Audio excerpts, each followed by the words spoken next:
Welcome to Headstones and Microphones, where we use AI to step into the past through a researched first-person simulation of history's most interesting people. I am your host, Calvin. While we've added some creative storytelling, our goal is to inspire your own study of these fascinating lives. Now, let's meet our guest. Today, I am joined by a true icon of the fairways, a man who defined sportsmanship and grace in the golden age of sports. For those who may somehow not know who are you? I'm Bobby Jones. Most folks know me as a golfer, but I always like to think of myself as a lawyer who just happened to play a bit of a game with a stick and a ball on the side. A bit of a game might be the understatement of the century. When and where were you born? I arrived on St. Patrick's Day, March 17th, 1902, right in Atlanta, Georgia. It was a fine place to start a life, I'll tell you that. What was your given name at birth? My full name is Robert Tyre Jones, Jr. Is there a story behind your birth name? I was named after my father, Robert Prometheus Jones. He was a fine athlete himself, a baseball player, and everyone called him Colonel. Being junior meant I had some big shoes to fill. But I think I managed to carve out my own path with the name. What was your hometown like growing up? Atlanta was a wonderful, bustling place. We moved out to the suburbs near Eastlake when I was young because of my health. It was quiet, green, and perfect for a boy to run around. Most importantly, it was right next to the Eastlake Country Club, which became my second home. What was your family life like? Very supportive. My father was my biggest fan and sometimes my toughest critic, but always out of love. My mother was the steady hand. We were a close-knit Southern family. Sports were always in the air at our house. What kind of kid were you? Honestly, I was a bit of a sickly child early on. I couldn't eat much besides flaxseed water for a while, but once I got stronger, I was incredibly competitive, and I had a bit of a temper. If I missed a shot, that club might just go flying into a tree. I had to learn to control that inner fire as I grew up. What were your biggest fears growing up? Failure, mostly. I put a lot of pressure on myself to be perfect, whether it was in school or on the golf course. I hated the idea of letting my parents down or not living up to the standards I set for myself. What did you dream of becoming as a child? I actually wanted to be a ball player like my dad for a while, but once I saw Stuart Maiden, the professional at East Lake, swing a golf club, I was mesmerized. I just wanted to mimic that perfect motion. What were some of your favorite activities in school? I was always a bit of a bookworm. I loved literature and mechanical engineering. I actually went to Georgia Tech for engineering and later Harvard for English literature. I enjoyed the mental challenge of school just as much as the physical challenge of golf. What was your first job? Aside from competing in tournaments as a youngster, my real career was in law. I passed the Georgia bar exam before I even finished law school. I joined my father's firm, and that was my primary focus. Golf was never my job. I remained an amateur my whole career. Was there a moment where you realized you were different from everyone else? Probably when I won the Georgia State Amateur Championship at only 14 years old. Beating grown men while I was still in short pants made me realize that I had a special connection with the game that wasn't quite common. What's a decision that changed everything for you, but felt small at the time? Choosing to stay an amateur. At the time, it just felt right. I wanted to play for the love of the game, not for a paycheck. But that decision defined my entire legacy and allowed me to walk away at the height of my success without any financial strings attached. What was your biggest break? Winning the U.S. Open at Inwood in 1923. I had gone through a bit of a lean period where I hadn't won a major in several years, and people were starting to doubt me. That win broke the dam and started the run that led to the Grand Slam. What were your biggest struggles before success?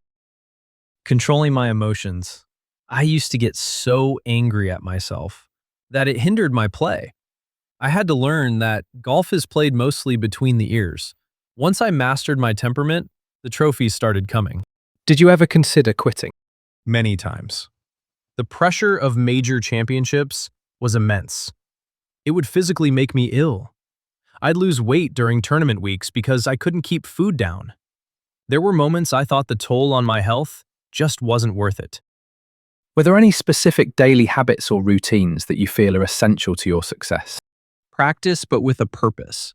I didn't just hit balls, I tried to perfect the swing of beauty I learned from Stuart Maiden, and I always carried my putter, Calamity Jane. Having that familiar friend in my hands gave me the confidence I needed on the greens. What job would you have had if fame never happened? I would have been a full-time lawyer in Atlanta, and I suspect I would have been very happy doing it. I loved the logic and the service of the legal profession.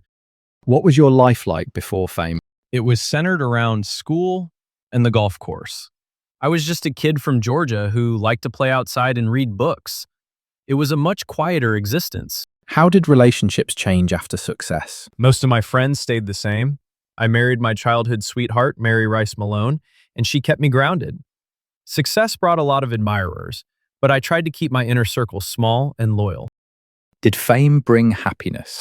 It brought opportunities and great pride, but true happiness came from my family and from knowing I played the game the right way.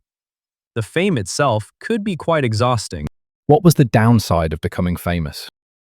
The loss of privacy and the constant expectation to be perfect. Every time I stepped onto a tee, people expected a miracle. That's a heavy bag to carry for 18 holes. What misconceptions did people have about you? People thought the game came easily to me because my swing looked so smooth. They didn't see the internal struggle, the nerves, or the physical sickness I dealt with behind the scenes. What's something people misunderstood about your life? That I lived and breathed golf. In reality, it was just a part of my life. I valued my education and my law practice just as much, if not more. Tell me about a time when everything went wrong and how did you handle it? In the 1921 British Open at St. Andrews, I was playing poorly and got so frustrated that I picked up my ball and walked off the course. I quit. It was the greatest regret of my sporting life. I handled it by vowing never to let my temper or frustration disrespect the game or the fans ever again. Did fame and fortune change your life? Since I remained an amateur, I didn't get rich from winning tournaments. It changed my life by opening doors, like helping design Augusta National and starting the Masters. But it didn't change who I was as a person. Who had the biggest influence on your life? Stuart Maiden for teaching me the swing, and my father for teaching me how to be a man of integrity. What was life like in your final years?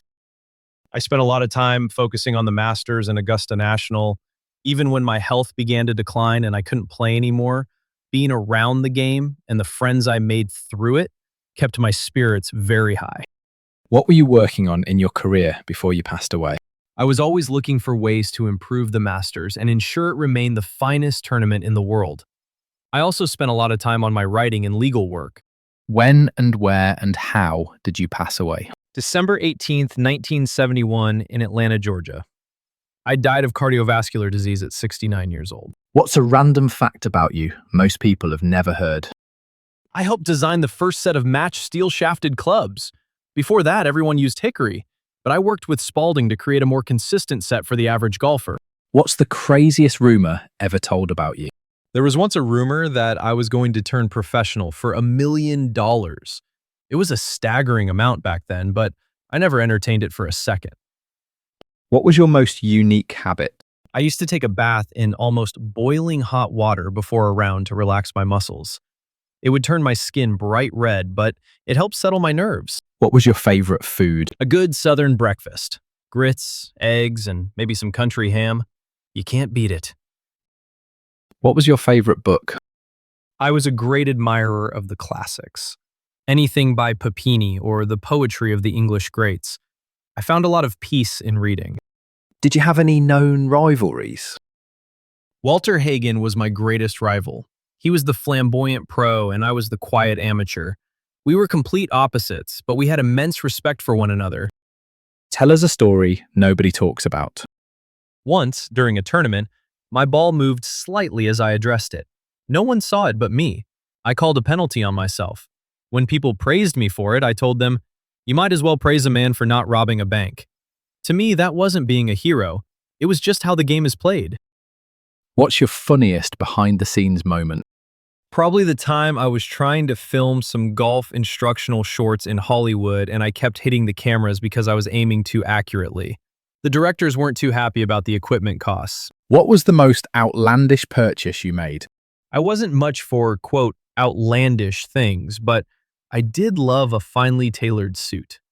I suppose my biggest investment was the land that became Augusta National, a fruit nursery that we turned into a cathedral of golf. What advice would you give people chasing success? Focus on the process, not the trophy. If you take care of the swing and keep your head clear, the results will follow. And never, ever sacrifice your integrity for a win.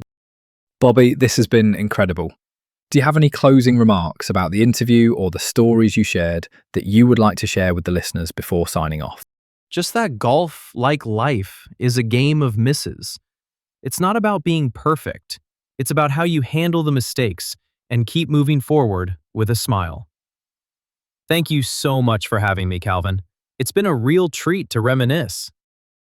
From the Grand Slam to the founding of the Masters, Bobby Jones truly personified the gentleman's game. What a legend. And that wraps up another conversation from Beyond the Grave. Thanks for joining us on the Headstones and Microphones podcast. Remember, legends may die, but their stories never do. Please help spread the word by sharing and following the pod.